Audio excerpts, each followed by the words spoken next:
All right, let's call to order the Cochise County Jail District meeting. Today is Tuesday, September 2nd. We're meeting in the Supervisor's Hearing Room on Melody Lane in Bisbee. The order of deletion of any item on this agenda is subject to modification at the meeting, and any item listed is open for discussion and possible action. Please note that some attachments may be updated after the agenda is published. Meeting presentation materials may be displayed at the board. Meeting may differ slightly from those from the attached versions.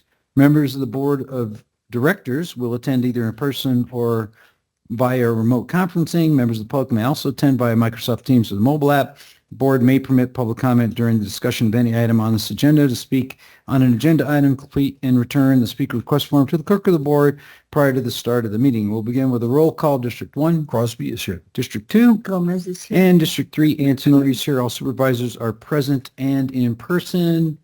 And Jail District, we have two folks asked to speak at the Jail District. So first up again, Miss Allison Morse.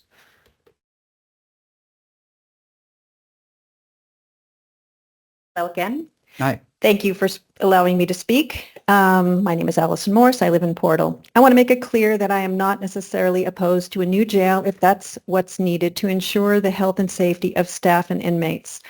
I do have some trouble with how this issue has been handled, however. I'd like to remind the board, because everyone seems to have forgotten, that the first jail district election in May of 2023 was solely the responsibility of former election director and recorder David Stevens. Supervisor Crosby and then Supervisor Judd handed him the additional duty after Lisa Mara resigned, citing a toxic work environment. It was Mr. Stevens' obligation to ensure that all eligible voters received a publicity pamphlet and mail-in ballot to participate in that election. As you well know, a lawsuit followed, and the court ruled in favor of the plaintiff.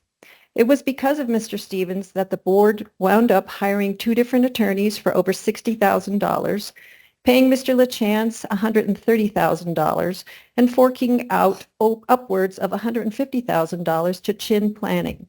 That was after paying High Ground over $26,000 for publicity and thousands of dollars for the election itself. With postage, printing, and staff time, I'd guess that the last jail election easily cost taxpayers $500,000, all for naught, because now the election has to be completely redone. Apparently, there is somewhere between $13 and $14 million left of an untold total amount of all revenues raised by the jail tax that had been in place for less than 2 years. According to lists of the county's demands, there were bills of all kinds that were regularly paid with the jail district fund, beginning in September 2023 and continuing monthly until earlier this year. It was my understanding, and I believe those of other voters too, that the revenues raised by the 0.5% excise tax would be used for the construction, maintenance, and operation of a new jail, not the existing jail. Finally, I'd like to respectfully request once again that all documents pertinent to the Board of Supervisors meetings be attached to the agenda prior to the meeting, not after. Your constituents should not have to continually ask for this and wait for days or weeks to see relevant information posted publicly. Thank you. All right, thank you, ma'am. Next up, Ms. Tricia Girodet. Ms. Girodet. Good morning again, Supervisors. Tricia Girodet. I have a question that's somewhat related to what you just heard from Ms. Morse.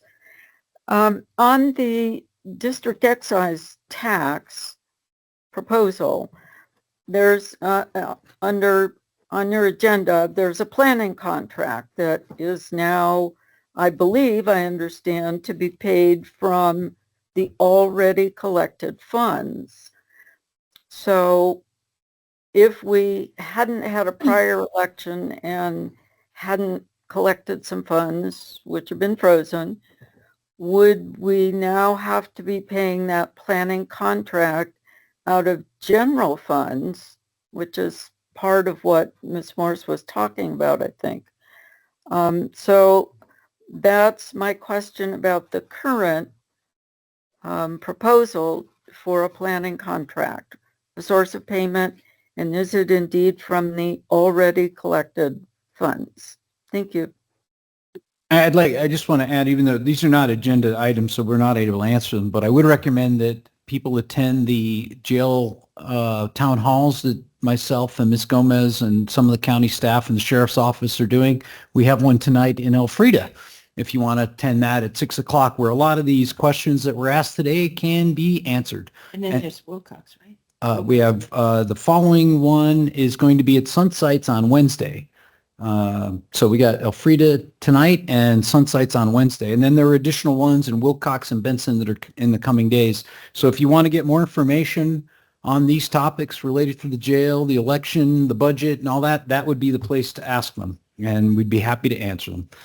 So with that, I will move on to agenda items, consent agenda items number 1 and 2. Can I get a motion, please? Mr. Chair, I move we approve consent agenda items 1 and 2. Second. All right, any discussion?